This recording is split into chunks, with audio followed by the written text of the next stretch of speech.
Buddhism बढ़िया है कि भगवत गीता बढ़िया है? दोनों में से क्या ज़्यादा बढ़िया है? आज इस वीडियो को देख करके आप समझ जाएंगे, इसलिए पूरा देखिएगा।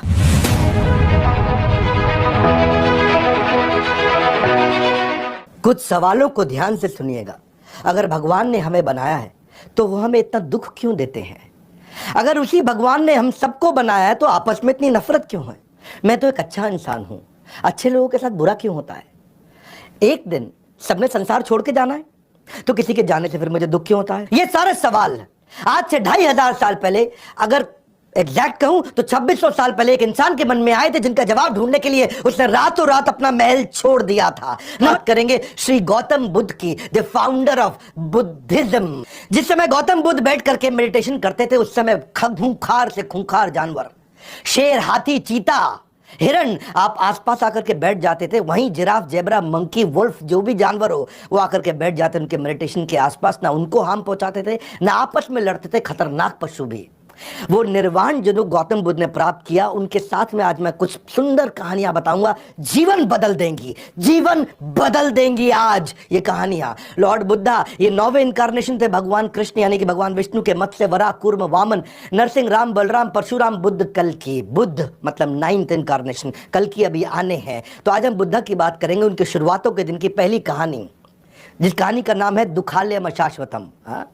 क्या ये कहानी है? महाराज शुद्धोधन, सम्राट शुद्धोधन और उनकी महारानी महामाया, इनके पुत्र थे गौतम बुद्ध। जब महारानी महामाया जन्म देने वाली थी एक बच्चे को तो सोची कि मैं अपनी मां के घर जाती हूं। अपनी मां के घर जाने के लिए जब अपनी टीम के साथ अपने आसपास जो उनके सारथी थे उनको लेके जा रहे थे तो रास्ते में उनको प्रसव पीड़ा हुई। जिस स्थान पर प्रसव पीड़ा हुई उसको बोलते हैं लुम्बिनी। ये नेपाल में पड़ता है आज के समय में, पहले भारतवर्ष में था। लुम्बिनी में एक पेड़ के नीचे उन्होंने गौतम बुद्ध को जन्म दिया। आज भी वहां पे लगभग 12 लाख टूरिस्ट हर साल जाते हैं, फॉरेन टूरिस्ट पूरी दुनिया से, और खास तौर से इंडिया, थाईलैंड, श्रीलंका, चाइना। आज जब ये इनका जन्म हुआ तो किसी योगी ने उसी समय बता दिया था कि या तो ये महान संत बनेंगे या महान सम्राट बनेंगे। महाराज सम्राट शुद्धोधन ने जब बात सुनी तो उन्होंने सोचा कि ये महान सम्राट बनने चाहिए, संत नहीं।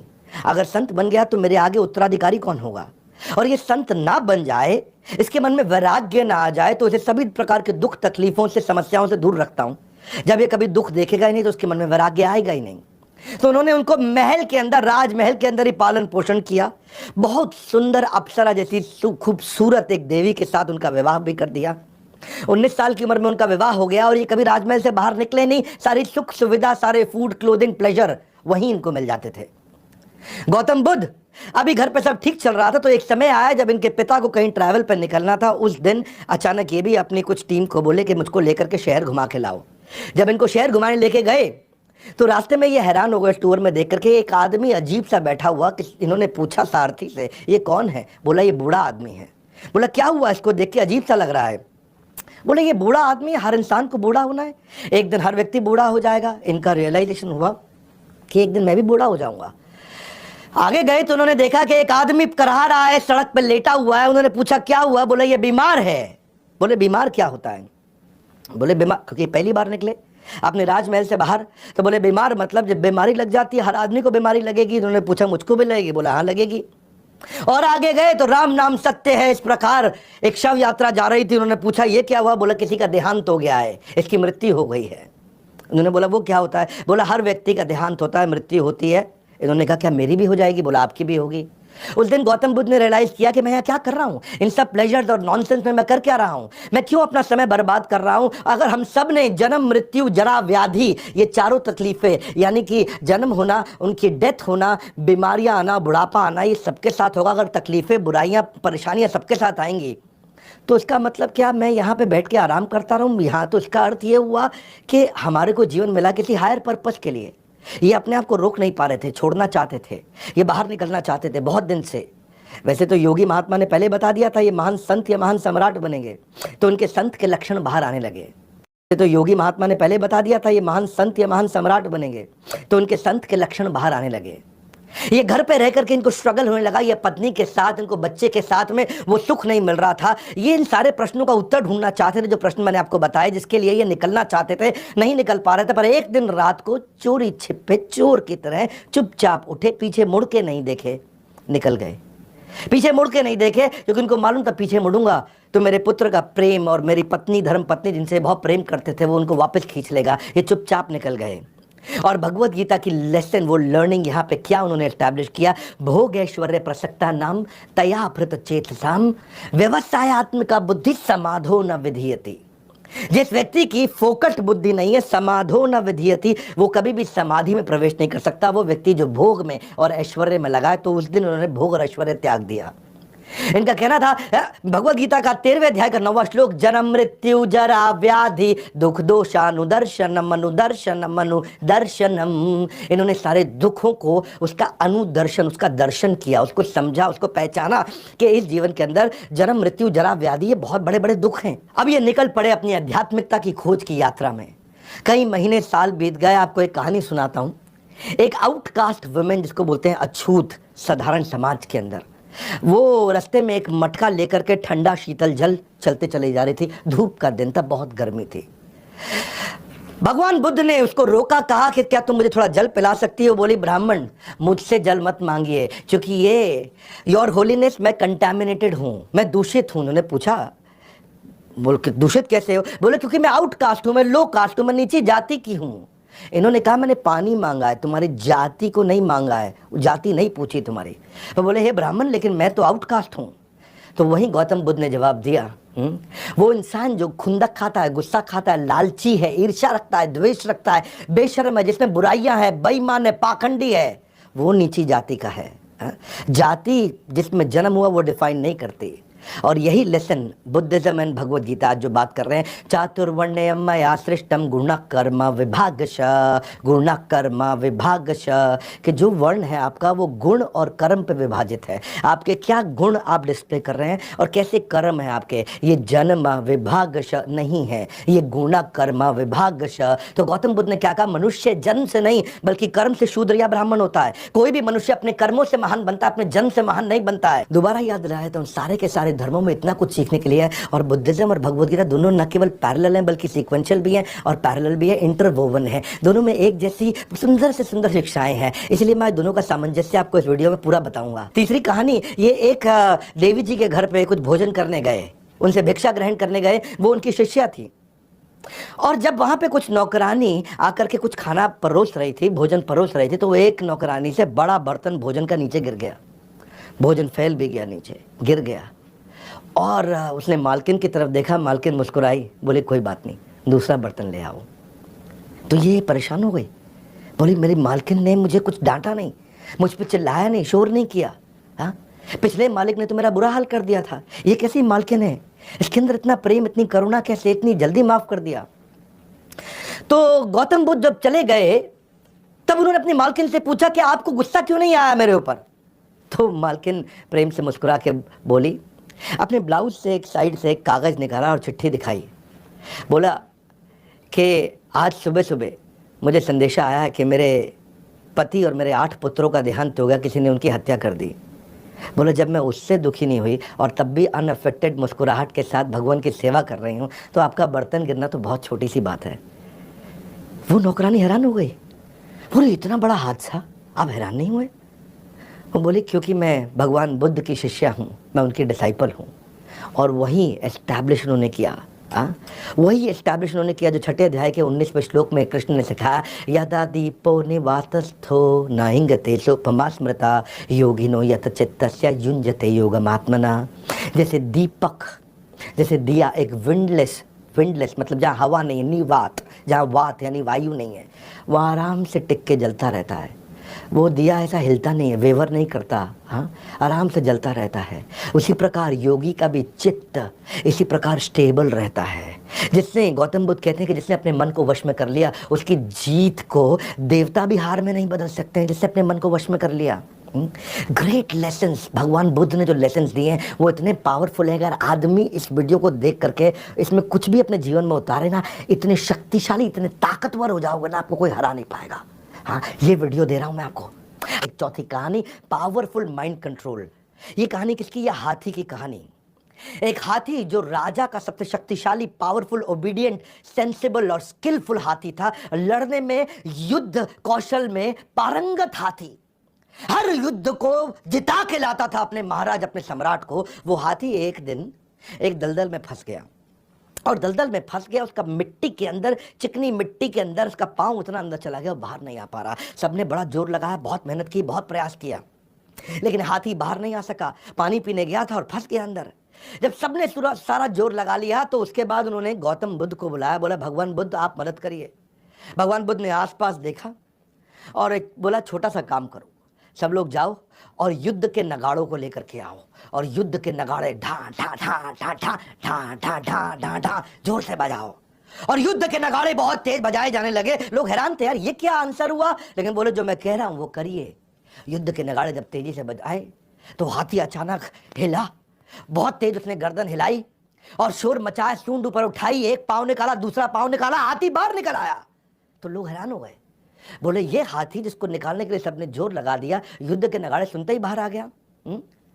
तो गौतम बुद्ध से पूछा ये कैसे हुआ। भगवान बुद्ध ने कहा इसकी फिजिकल एबिलिटी में कमी नहीं थी, इसको बस थोड़ा सा कॉन्फिडेंस और मोटिवेशन चाहिए था। वो युद्ध का कॉन्फिडेंस, मोटिवेशन, वो ढोल नगाड़े सुनते ही इसके अंदर वो ताकत वापस आ गई। अगर आपको भी कोई धक्का लगाने वाला, आपको भी कोई मोटिवेट करने वाला, आपको भी ऐसा कम्युनिटी, ऐसे लोग आजू बाजू मिल जाए जो आपको मोटिवेट और कॉन्फिडेंस देकर के बढ़ा सकें, तो आप में भी फिजिकल कमी नहीं है। अर्जुन के अंदर भी फिजिकल कमी नहीं थी, मेंटल कमी थी, जो कृष्ण ने उनको देख करके मोटिवेट किया। ऐसे लोगों के आसपास अपने आप को सराउंड कर लो। कृष्ण क्या कहते हैं, क्लैब्यम मास्म गमा पार्था नैतत्व उपपद्यते शूद्रम हृदय दौर्बल्यम त्यक्त्वा उत्तिष्ठ परंतप। खड़ा हो जाओ अर्जुन, उत्तिष्ठ। कैसे तुम्हारे अंदर इतनी दुर्बलता आ गई अर्जुन? ऐसा कोई आसपास आपको कॉन्फिडेंस, मोटिवेशन देने वाला चाहिए। हतो वा प्राप्स्यसि स्वर्गम जित्वा भोक्ष्यसे महिम तस्मादुत्तिष्ठ। कौन थे? युद्धाय कृत निश्चय। दूसरे अध्याय का 37वां श्लोक। कृष्ण क्या कहते हैं कि हतो वा प्राप्स्यसि स्वर्गम, अगर तुम्हारी हत्या भी हो गई, हतो वा प्राप्स्यसि, तुम स्वर्ग को प्राप्त कर जाओगे, क्योंकि तुम अपना धर्म का पालन कर रहे हो।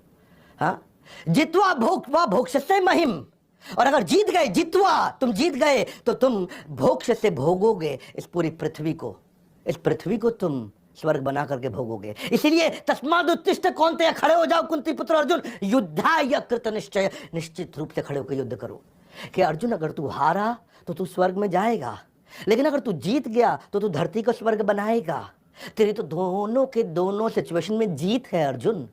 इतना सा कॉन्फिडेंस, क्या बोले आपको भगवान बुद्ध, थोड़ा सा कॉन्फिडेंस देने वाला आजू बाजू आपको चाहिए। कोई ऐसा चाहिए, कोई आपके आजू बाजू ऐसे लोगों को सराउंड कर लो जो आपको इंस्पायर, मोटिवेट का और बस कॉन्फिडेंस दें और आप आगे निकल जाएं। 5वीं कहानी, जब भगवान बुद्ध ने एक इंसान को माफ करने के लिए मना कर दिया। क्या कहानी थी?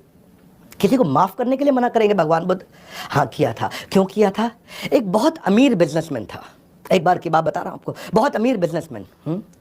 और एक दिन वो शाम को घर जल्दी आ गया तो उन्होंने देखा कि उनकी धर्म पत्नी भगवान बुद्ध को कुछ खाना खिला रही है, भोजन करा रही है। वो बिजनेसमैन खुंदक में आया, बोला बेशर्म साधु, एबल्ड बॉडी है तुम्हारी, ताकतवर हो, शरीर से हट्टे कट्टे हो, कुछ करते क्यों नहीं? अपना राज्य साम्राज्य छोड़ करके आज भिक्षा मांग रहे हो, किसी काम के आदमी नहीं हो तुम। भगवान बुद्ध मुस्कुराए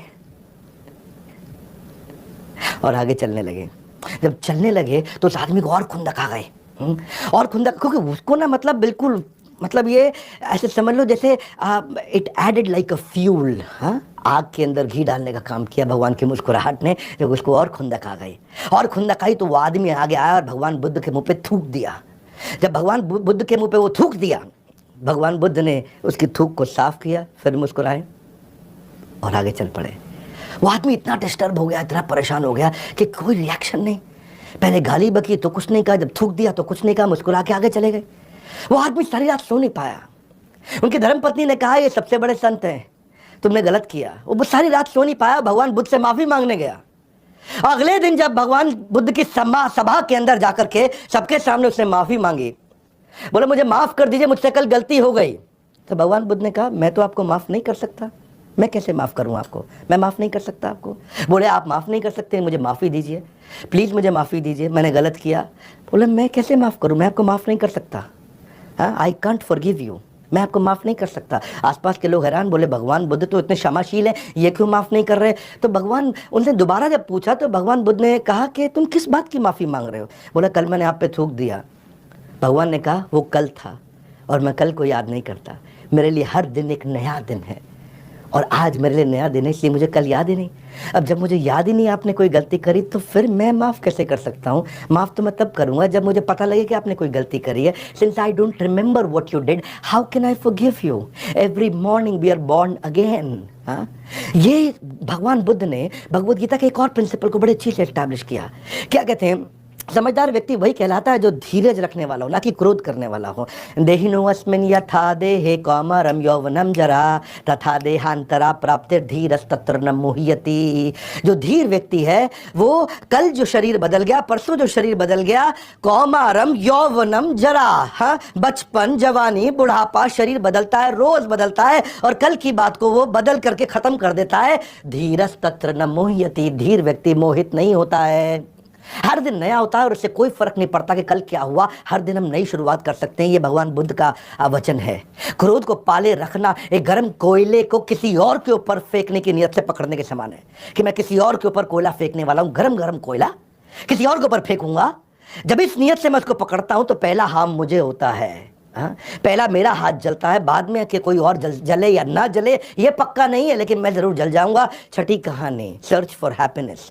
भगवान बुद्ध के पास एक अश्वेत रंग की, साधारण भाषा में बोलते हैं थोड़े सांवले काले से रंग की एक लड़की आई। बोले मैं बहुत दुखी हूं क्योंकि मैं इतनी बदसूरत हूं, मैं बहुत दुखी हूं, मैं क्या करूं, मैं कैसे आनंद को प्राप्त करूं, कैसे मैं खुश हो जाऊं, मुझे खुश होने का उपाय दीजिए। इतनी अगलीनेस, इतना गंदा मेरा चेहरा है, मैं काली हूं, भद्दी लगती हूं, इसलिए मैं दुखी हूं, मेरे दुख को समाप्त करिए, मेरे को मुझे कोई रास्ता दिखाइए। भगवान बुद्ध मुस्कुराए, बोले मैं रास्ता दिखाना चाहूंगा, पर मेरा एक काम करिए, जाइए किसी ऐसे आदमी को पकड़ के मेरे पास ले आइए जिसके जीवन में कोई दुख ना हो और बहुत खुश हो।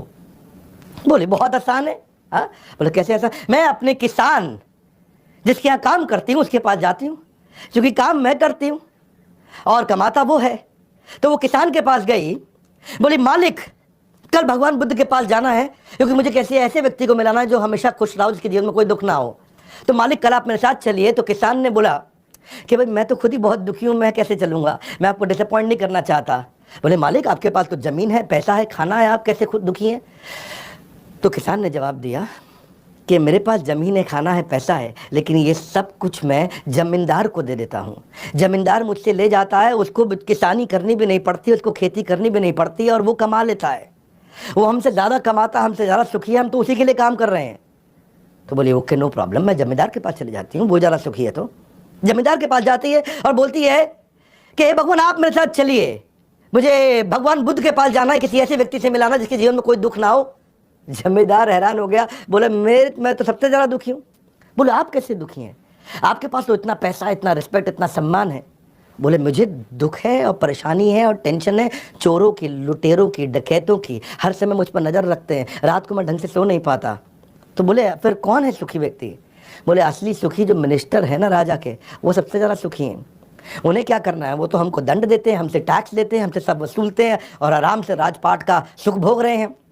कहती कोई बात नहीं, मिनिस्टर के पास जाती हूँ। जब मिनिस्टर के पास जाती तो वहाँ भी यही उत्तर मिलता है उसको कि मुझ पे तो जनता का गुस्सा फूटता है, युद्ध का परिणाम मुझे सब झेलना पड़ता है, इतनी तकलीफें जो राजा बोलते हैं करना पड़ता है, कोई छुट्टी नहीं मिलती, 365 दिन काम करना पड़ता है। मैं राजा के साथ जुड़ा हूँ लेकिन सारी तकलीफें मुझे को झेलनी पड़ती हैं।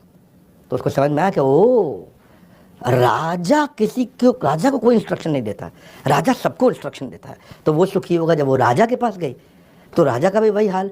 राजा बोला नहीं मैं तो बहुत परेशान हूँ। तुम क्यों परेशान हो? बोले मेरे दुश्मन मेरे ही घर में रहते हैं, कब कौन मुझे मार दे पता नहीं, ना मैं सो पाता हूँ ना पीस ऑफ माइंड है।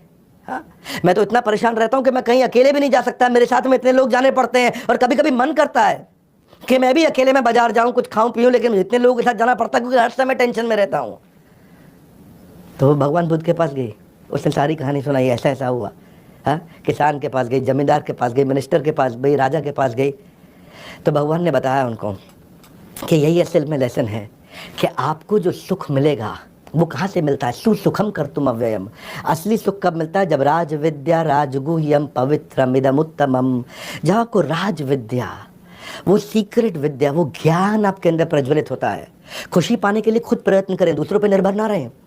जो मनुष्य लगातार शिकायत करते रहते हैं वो कभी खुशी नहीं रह सकते। तो पवित्रमिदम उत्तमम सुसुखम कर्तुम अव्ययम, कि इतना सुख जो कभी समाप्त नहीं होगा। ये सुख बाहर नहीं मिलता, ये भीतर है, आपके अंदर है। सातवीं कहानी, ये कहानी वो है जब भगवान एक वैश्या के घर यानी कि एक प्रोस्टिट्यूट के घर जाते हैं। भगवान के साथ में हमेशा 2000-3000 साधु संत यानी कि मॉन्क्स उनके साथ चला करते थे। जब वो उनके साथ चलते थे तो उनका नियम था कि कहीं पे भी किसी भी गांव में 3 दिन से ज़्यादा नहीं रहे, ताकि वहाँ के लोगों के ऊपर खाने का व्यवस्था का कोई बोझ ना पड़े। तो नए नए गांव जाते थे, वे एक गांव में पहुँचे तो वहाँ एक बहुत सुंदर, बला की सुंदर, इतनी खूबसूरत एक स्त्री ने उनका स्वागत किया जिसका नाम था आम्रपाली। आम्रपाली ने उनको बोला कि आप मेरे घर पे भिक्षा स्वीकार करने के लिए आए, मैं आपको भोजन खिलाना चाहती हूँ। और जब आम्रपाली की बात हुई तो सारे गांव वाले थोड़ा अचानक एक दूसरे का मुंह देखने लगे। तो पूछा क्या हुआ? बोला भगवान वो तो वैश्या है, वो प्रोस्टिट्यूट है, उसके घर जाएंगे तो बिल्कुल अशुभ हो जाएगा, आपकी भक्ति का विनाश हो जाएगा। तो भगवान ने कहा नहीं, क्यों इनऑस्पिशियस है, क्यों विनाश होगा? उसने इतने प्रेम से बोला है, मैं उसका भोजन स्वीकार करूंगा, मैं उसके लव एंड अफेक्शन को स्वीकार करना चाहता हूँ, मुझे उसके शरीर को थोड़ी स्वीकार करना है। हाँ, वो उसने मुझे तो वो चले गए वैश्या के घर पे और लोग इधर उधर देखने लगे। बोले लगता है भगवान की भक्ति समाप्त हो गई यहीं, लगता है गौतम बुद्ध का पतन हो गया है। गौतम बुद्ध गए उनके घर पे तो उसने उनको नए वस्त्र दिए, बारिश में भीगे हुए थे, नए वस्त्र दिए, उनको एक नया स्थान दिया जहाँ वो बैठे, उनको 56 भोग, उनको अच्छे से भोजन खिलाया और खिलाने के बाद उनको कहा कि भगवान आप यहीं आराम करें। वैश्या भी पास में जाकर के दूसरी तरफ जाकर के सो गई। पूरा का पूरा गांव परेशान हो गया कि वैश्या के घर पे जाकर के भगवान सोए, एक प्रोस्टिट्यूट के घर पे। उनके घर के अंदर रात वहीं बिताई है तो सब भ्रष्ट हो गया, सब समाप्त हो गया। पूरा गांव सुबह सुबह इकट्ठा हो गया दरवाजे के बाहर ये देखने के लिए कि भगवान जब बाहर आएंगे निकल करके और वैश्या बाहर आएगी तो उनकी क्या अवस्था होगी, उस अवस्था को देखना चाहते हैं। और वो जब सुबह हुई और दरवाज़ा खुला तो दोनों भगवान और वही वैश्य आम्रपाली प्रोस्टिट्यूट दोनों दरवाजे से बाहर निकले। और जब बाहर निकले तो सब हक्के बक्के रह गए। देख के हक्के बक्के इसलिए रह गए क्योंकि वैश्या जो कपड़े पहनती थी वो थे ही नहीं। वैश्या ने उस समय गेरुए वस्त्र, सैफरन क्लोथ धारण कर लिए और उस दिन हेड शेव करके वो भिक्षु बन गई। और भगवान ने क्या उत्तर दिया कि my ways are more powerful than her. वो उस वैश्य ने अपना जितना भी धन एकत्रित किया था सब कुछ भगवान को दान कर दिया ताकि एक बौद्ध मठ बनाया जा सके। और क्या भगवत गीता का प्रिंसिपल यहाँ स्टैब्लिश किया कि ज्ञान विज्ञान तृप्तात्मा कूटस्थो विजितेंद्रिय युक्त इच्छते योगी समलोष्ट शमकांचना। कि जो व्यक्ति ज्ञान के साथ में विवेक से संतुष्ट रहता है वो सभी परिस्थितियों में अविचलित रहता है, उसको कोई वैश्य विचलित नहीं कर सकती है। वो धूल पत्थर और सोने और कंकड़ को एक समान देखते हैं। धूल पत्थर सोने और कंकड़ को, यानी कि पत्थर भी हो या गोल्ड भी हो, उसको एक समान देखते हैं। अज्ञानी आदमी, भगवान कहते हैं कि अज्ञानी आदमी एक बैल के समान है, वो ज्ञान में नहीं बड़ा होता है, वो आकार में बड़ा होता है। बैल केवल आकार में बड़ा होता है। तो भगवान ने बाहर निकल करके उस झोपड़ी से वैश्या के क्या उत्तर दिया कि my purification is more powerful than her contamination. और क्या कहा कि मुझे इस वैश्य के अतीत से कोई मतलब नहीं, उसका वर्तमान और भविष्य को उसे अपने मन के अंदर नियंत्रित करके रखना है। ज्ञानी लोगों की संगत से जीवन व्यर्थ होने से बच जाता है। और बाकी लोगों के लिए उन्होंने क्या कहा कि शक एक लाइलाज बीमारी है। शक एक लाइलाज बीमारी है जो आपको दीमक की तरह समाप्त कर सकती है। 8वीं कथा के ऊपर चलते हैं, कोलैबोरेट नॉट कम्पीट। एक व्यक्ति भगवान की शरण में आया, बोला मैं बहुत परेशान हूँ। भगवान ने कहा क्यों परेशान हूँ? बोले महात्मा बुद्ध मैं बड़ा व्यापारी हुआ करता था, मेरा सारा व्यापार डूब गया। बोले क्या हुआ? बोला मेरा दोस्त था बचपन का, वो बहुत गरीबी में था, गुर्बत में था, परेशानी में था, मैंने उसकी परेशानी में उसकी मदद करी और इतनी मदद करी कि आज वो बड़ा व्यापारी हो गया और रोज बढ़ता चला जा रहा है, इतना बड़ा व्यापारी हो गया और मैं रोज गरीब होते चला जा रहा हूं, पूरी तरह बर्बाद हो गया। मैं रोज उसको देखता हूं कि वो और आज आगे बढ़ गया और रोज अपने आप को देखता हूं कि मैं और नीचे गिरा, उसको देखता हूं वो और आगे बढ़ा, फिर देखता हूं वो और आगे बढ़ा और भगवान वो इतना बड़ा हो गया और मैं बिल्कुल बर्बाद हो गया। तो गौतम बुद्ध ने उनसे कहा कि तुमने उससे जाके मदद मांगी? बोला नहीं, मैं मदद मांग के अपने आप को छोटा नहीं करना चाहता। भगवान ने कहा एक ही गलती है तुम्हारी, उसकी सबसे बड़ी अचीवमेंट है कि उसने अपनी ग्रोथ पे फोकस किया और तुम्हारा सबसे बड़ा फेलियर है कि तुमने भी उसी की ग्रोथ पे फोकस किया। वो अपनी ग्रोथ पे फोकस करता रहा और तुम उसी की ग्रोथ पे फोकस करते रहे, वो उसका सक्सेस बना, ये तुम्हारा फेलियर बन गया। इंसान अपने दुख से इतना दुखी नहीं है जितना दूसरे की खुशी से दुखी है। जब इंसान दूसरे को खुश देख करके drop your ego and ask for help हो गया, उसने हेल्प तो लिया। भगवान ने भगवत गीता का एक और प्रिंसिपल एस्टैब्लिश किया, दंभो दर्पो अभिमानश्च क्रोध पारुष्यमेव च अज्ञानम चाभिजातस्य पार्थ संपदमासुरीम। कि आसुरी मतलब राक्षस के कुछ गुण होते हैं, वो क्या है? पाखंड, दंभ, अभिमान, क्रोध, ईर्ष्या, द्वेष, दूसरे के साथ में द्वेष रखना, ये एक आसुरी गुण है। और तुम एक असुर हो, और असुर कभी प्रगति नहीं कर सकता है। ईर्ष्या, ईर्ष्या से नहीं, ईर्ष्या प्रेम से खत्म होती है, और यही शाश्वत सत्य है। हम उसी वक्त असफल हो जाते हैं जैसे ही हम अपनों को छोड़ करके दूसरों पे ध्यान देने लगते हैं। और भगवान बुद्ध ने जैसे इसको समझाया, उसको ये बात समझ में आई। 9वीं कहानी, हाँ 9वीं कहानी क्या है? ये एक स्कोरबोर्ड की कहानी है, जरा ध्यान से समझना। एक राजसी रसोइया हुआ करता था, राजसी शेफ, जिनको महाराज शेफ, रसोइया कुछ भी कह सकते हैं हम। वो रोता हुआ भगवान बुद्ध के पास गया, बोला भगवान बुद्ध मैं इतना काम करता हूँ, इतना कटिंग, चॉपिंग, कुकिंग, इतनी मेहनत करता हूँ, इतना इनोवेटिव डिशेस बनाता हूँ, लेकिन हमेशा अननोटिस चला जाता है। कोई मुझे नोटिस नहीं करता, कोई मेरे किए हुए काम पे ध्यान नहीं देता, मुझे उसका कभी कोई क्रेडिट नहीं मिलता। तो भगवान बुद्ध उसको देख के मुस्कुराए और बोले एक बात बताओ कि इस पूरे के पूरे राजमहल का जो सबसे बड़ा द्वार है, मेन द्वार, वो कितना दूर है? वहाँ तक पहुँचने में कितना देर लगता है? रसोइये ने कहा कि भगवान वहाँ पहुँचने में 2 घंटा लगता है। अगर मैं वहाँ होकर के आऊँ, वापस आऊँ तो 2 घंटा लग जाएगा। भगवान ने कहा कोई बात नहीं, जाओ, पर जल्दी से जल्दी लौट के आना, बस उस दरवाजे को छू के आना। वो रसोइया भागा भगवान के आदेश पे और वापस आया, 1 ही घंटे में वापस आ गया। तो सारे देख के हैरान, बोला था दरवाजे को छू के आना, 2 घंटे का काम 1 घंटे में लौट के आ गया, झूठा आदमी। लेकिन उसने कहा नहीं भगवान, मैं दरवाजे को छू के आया। बोला कैसे छुआ? बोले मैं भागते हुए गया था और भागते हुए आया। भगवान ने कहा कि इन सब मानेंगे तभी जब तुम एक बार और करोगे। वो एक बार और गया, भागा और वापस छू के 1 घंटे में आ गया। लोग अभी भी नहीं माने, ये गया ही नहीं होगा, छुआ ही नहीं होगा। तो भगवान ने कहा फिर क्या किया जाए? उसने कहा कि भगवान एक काम करते हैं, अपने ही किसी एक शिष्य को बोलो कि वो उस द्वार पे खड़ा हो जाए, वो वहाँ जाकर के चेक करे कि मैंने उस द्वार को छुआ कि नहीं छुआ। भगवान ने कहा हाँ, मुस्कुराए, बोले ठीक है। वो जाके द्वार पे खड़ा हुआ, इस बार वो भागते हुए गया और फिर द्वार को छुआ और फिर लौट के 1 घंटे में आ गया। और सबने कंफर्म भी कर दिया कि हाँ ये तो द्वार तक आया था और 1 ही घंटे में लौट के आ गया। तो शिष्यों ने पूछा भगवान ये सारा क्यों किया आपने? बोला बस मैं यही बताना चाहता था कि जब काम कर रहे हो ना, तो ऐसे काम करो कि आइसोलेशन में ना हो, कंट्रीब्यूशन में हो और कोलैबोरेशन में हो, ताकि लोग आपको देख करके रिकॉग्निशन दे सकें। बोले क्या अर्थ हुआ? बोला काम ऐसे मत करो कि किसी को दिखाई ना पड़े, काम ऐसे करो कि जैसे वहाँ पे आप दरवाजे को छू करके आए और किसी ने देख लिया, ताकि तुम्हारे को उसका रिकॉग्निशन मिल सके। इसको बोलते हैं रिपोर्टिंग द स्टेक होल्डर्स। एक विजिबल स्कोर बोर्ड, आज की मैनेजमेंट की पढ़ाई में इसको कहते हैं visibility and accountability. Visible score board business में भी, काम के अंदर भी, ऑफिस के अंदर भी ऐसा ही करना चाहिए। और भगवत गीता के एक और प्रिंसिपल को एस्टैब्लिश किया, जहां भगवान कृष्ण ने अपना विराट रूप दिखाया, अर्जुन को भी दिखाना पड़ा, तो अपने काम को दिखाना पड़ता है। हाँ क्या बोले संजय 11वें अध्याय के 9वें श्लोक में? बोले एवं उक्त्वा ततो राजन महायोगेश्वर हरि दृश्यम आशा पार्थस्य। पार्थ को अपना पूरा दृश्य दिखाया, परमम रूपम ऐश्वर्यम, अपना परम रूप ऐश्वर्य भगवान ने दिखाया। तो भगवान बुद्ध ने ये बोला कि कभी कभी अपना ऐश्वर्य दिखाना पड़ता है।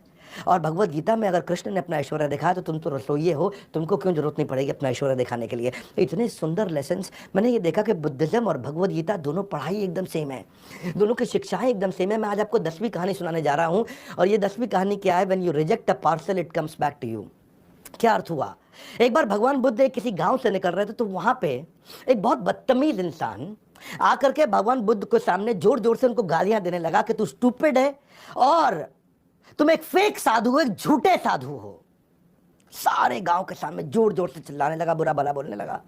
इतना बुरा भला बोला तो भगवान बुद्ध को कोई असर नहीं पड़ा, वो ऐसे मुस्कुराते रहे और आगे चल पड़े।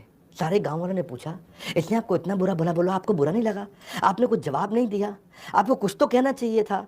तो भगवान बुद्ध ने उनसे पूछा कि अगर आप किसी के घर में कोई चिट्ठी भेजोगे, एक पार्सल भेजोगे, अगर वो पार्सल को रिसीव नहीं करता किसी कारणवश, तो उस पार्सल का, उस चिट्ठी का क्या होगा?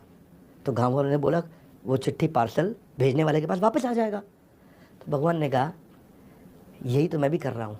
हाँ, जो उसने मुझे गाली दी, बुरा भला बोला, अगर मैंने स्वीकार नहीं किया तो वापस उसके पास चला गया। इसको बोलते हैं back to the sender, sender के पास वापस चला गया। हाँ, क्योंकि मैंने तो उसको स्वीकार ही नहीं किया।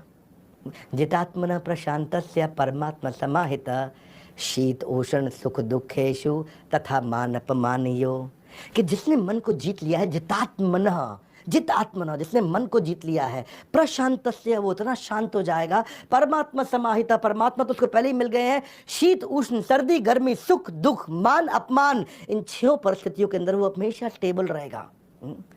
तो जितना देर, देखिए मेरी बात सुनिए, हमेशा याद रखें कि क्रोध करना अपने मन में एक बड़े बोझ को रखने के समान है। तो भगवान बुद्ध क्या कहते हैं कि तुम अपने क्रोध के लिए दंड नहीं पाओगे, तुम अपने क्रोध के द्वारा ही दंड पाओगे। क्योंकि शब्दों के भीतर नष्ट करने की और स्वस्थ करने की दोनों बहुत बड़ी शक्तियां होती हैं। और वही सारी लेसन जैसे जैसे मैं भगवत गीता में पढ़ता गया, तो आज मैं आपको बताना चाहता था कि कैसे सारे शास्त्रों में, सारे धर्मों में कितनी सुंदर शिक्षाएं हैं। आप किसी भी धर्म और शास्त्र को पढ़ते हो, उसको जीवन में अप्लाई करें और आपकी प्रगति होगी। 11वां अध्याय आज का, फाइंडिंग द इनर पीस। एक यंग बालक भगवान बुद्ध के पास आया, बोला अगर मैं बहुत मेहनत करूं तो मुझे क्या इनर पीस और दुखों से मुक्ति मिल सकती है? यानी कि आंतरिक शांति और दुखों से मुक्ति मैं ये चाहता हूं, मैं इसके लिए बहुत मेहनत करूंगा। भगवान बुद्ध ने कहा तुम्हें 10 साल लगेंगे। लेकिन उससे भी ज्यादा मेहनत करूंगा तो 20 साल लगेंगे। अच्छा 3 गुना ज्यादा मेहनत करूंगा तो 30 साल लगेंगे। वो लड़का परेशान हो गया, बोला जितना कहता हूं मेहनत करूंगा, भगवान कहते हैं और ज्यादा समय लगेगा। परेशान हो गया, डिसअपॉइंट हो गया। उन्होंने पूछा ऐसा क्यों? तो भगवान ने उत्तर दिया, happiness is not outside in, it is inside out. यह आपके ज्ञान के साथ अंदर से आती है। श्रद्धावान लभते ज्ञानम तत्पर सत्येंद्रिया, ज्ञान लब्ध्वा पराम शांतिम अधिरेणाधिगच्छति। कि जिस व्यक्ति के अंदर ये ज्ञान आ जाता है, हाँ, जो अपने मन को कंट्रोल कर सकता है डिवाइन नॉलेज के साथ, वो एवर लास्टिंग सुप्रीम पीस को अपने आप हासिल कर लेगा। शांतिम अधिगच्छति, वो इस शांति को, गच्छति मतलब प्राप्त करने के लिए निकल चुका होगा, उसे कभी तकलीफ नहीं आती। और जहां तक रही बात दुखों की, तो दुखों के लिए भगवान ने कहा है युक्त आहार, युक्त विहार, युक्त चेष्टा, युक्त सपना, युक्त अवबोधस्य योगो भवति दुःखः। ये सारे दुख समाप्त हो जाएंगे जब आदमी रेगुलेट हो जाएगा। रेगुलेट तरीके से सोएगा, रेगुलेट तरीके से कर्म करेगा, रेगुलेट तरीके से खाएगा। ज़्यादा खाएगा तो भी दुख, कम खाएगा तो भी दुख, ज़्यादा सोएगा तो भी दुख, कम सोएगा तो भी दुख, ज़्यादा प्रयास करेगा तो भी दुख, कम प्रयास करेगा तो भी दुख। हाँ, और जो व्यक्ति थोड़े में खुश रहता है वो सबसे ज़्यादा अधिक खुश रहता है। तो भगवान ने कई तरह से भगवत गीता के सारे प्रिंसिपल्स को एस्टैब्लिश करते चले गए। और आज की आखिरी कहानी, डिड वर्सेस डू। एक गांव के अंदर से जब भगवान निकले तो वहाँ कुछ अमीर लोग आए, बहुत अमीर लोग, वहाँ के राजा, बड़े बड़े व्यापारी आए, बड़े बड़े गिफ्ट लेकर के, इतने बड़े बड़े गिफ्ट लेकर के आए। और भगवान उन गिफ्ट को रिसीव करते और अपने शिष्य को बोलते, डिसाइपल को बोलते कि इसको साइड में रख दो। और गिफ्ट रिसीव करते, डिसाइपल को बोलते साइड में रख दो। सबके सब गिफ्ट दिए जा रहे थे और भगवान उसको साइड में रखते चले जा रहे थे। मैं वहीं उन्होंने देखा कि एक बूढ़ी गरीब औरत पेड़ के पीछे छुपी हुई है और छुप छुप करके भगवान को देख रही है, छुप छुप करके भगवान को देख रही है। तो उन्होंने बुलाया, आप बाहर आओ। और बाहर आए। जैसे ही बूढ़ी औरत आई तो उन्होंने कहा कि भगवान मैं आपके सामने इसलिए नहीं आ पा रही क्योंकि मेरे पास आपको देने के लिए गिफ्ट नहीं है। और आधा खाया हुआ सेब था, उसने तुरंत वही भगवान को पकड़ा दिया और भगवान मुस्कुराए। उन्होंने से आधे खाए हुए जूठे सेब को उठाया और खाना शुरू कर दिया।